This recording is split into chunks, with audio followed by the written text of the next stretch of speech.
ये बताइए, ये भी सर बायोलॉजी, ये यूट्यूब पे किस नाम से? ठीक है, आपको पता है कि मेरा यूट्यूब चैनल है भाई, आप इस पे यूट्यूब पे सर्च कर सकते हैं।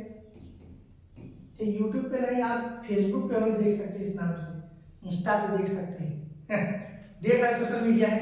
अब देखिएगा जो बच्चे अपने चार्ट पेपर में परागकण बनाए, परागकण से संबंधित एक आपकी बॉडी में आया था, कहा था कि जो परागकण का बाह्य छोर होता है, जिसे अंग्रेजी में कहते हैं एंजाइम, वो किससे मिलकर बना होता है, या एंजाइम किससे मिलकर बना होता है। सारी चीजें आपको यहाँ पे हम बताएंगे आपको, बस बने रहिएगा और बच्चों के अपने दोस्तों के पास शेयर करिएगा, ठीक है। चलिए, क्या क्या एग्जाम के साथ आपसे पूछ सकते हैं, ठीक है। जिसे परागकण के साथ जो बनाया है भैया, वो लोग ध्यान से देखेंगे। पहले पूछेंगे परागकण क्या है, सबसे पहला वही का प्रश्न है भाई, बताओ परागकण क्या है। क्या कहेंगे, परागकण नर का इकाई है भाई, नर युग्मक है परागकण, जो परागकोश में बनता है। कहाँ बनता है भैया, परागकण कहाँ बनता है, परागकोश में बनता है। और आपको बता दें परागकण का बनना ही क्या कहलाता है, परागकण का बनना ही लघु बीजाणु जनन कहलाता है, ठीक, लघु बीजाणु जनन कहलाता है, माने microsporogenesis, micro formation of pollen grain is called microsporogenesis and formation of male gamete is called microspore। मतलब नर युग्मक बना है तो उसे लघु बीजाणु कहिएगा, और जो नर युग्मक बनने की जो प्रोसेस होती है इसी को आप लोग लघु बीजाणु जनन कहिएगा। फिर क्या करा है, परागकण का निर्माण किस प्रक्रिया के द्वारा होता है, मियोसिस डिवीजन।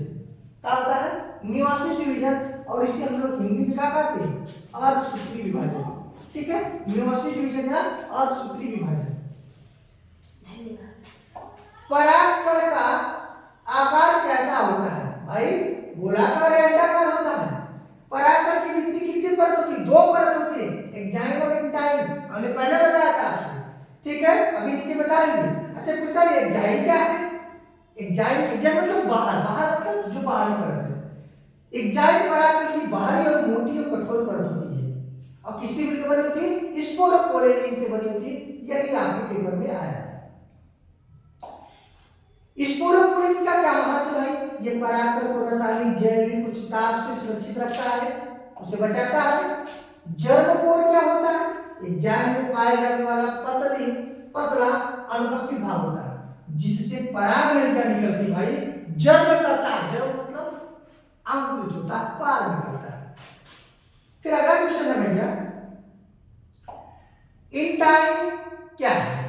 इंटाइन परागकण की भीतरी पतली परत होती है, इंटाइन सेलुलोज और पेक्टिन की बनी होती है।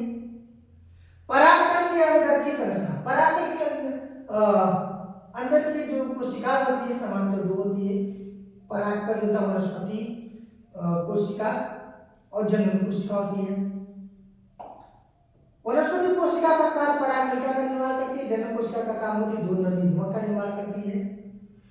फिर कह रहा है कि परागकण किस अवस्था में परागण करता है, परागकण किस अवस्था में परागण करता है, जब द्विकोषीय हो जाती है तब वो क्या करता है, दूसरे पुष्प के वर्तिकाल पर या उसी पुष्प के वर्तिकाल पर जाता है। फिर अगर परागण कहाँ बनती है भाई, जर्मपोर से बनती है, कहाँ बनती है, जर्मपोर से बनती है।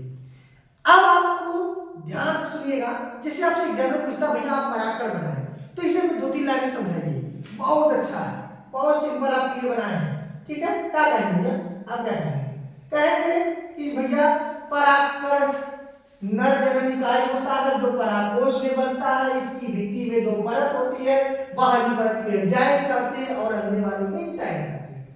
एंजाइम स्पोरोपोलेनिन की बनी होती है, बहुत मजबूत होती है। परागकण में वनस्पति तथा जनन कोशिका दो कोशिकाएं पाई जाती है, जनन कोशिका से दो नर युग्मक बनते हैं जो निषेचन की क्रिया में भाग लेते हैं।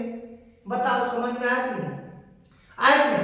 Thank you so much, please share this video. Thank you.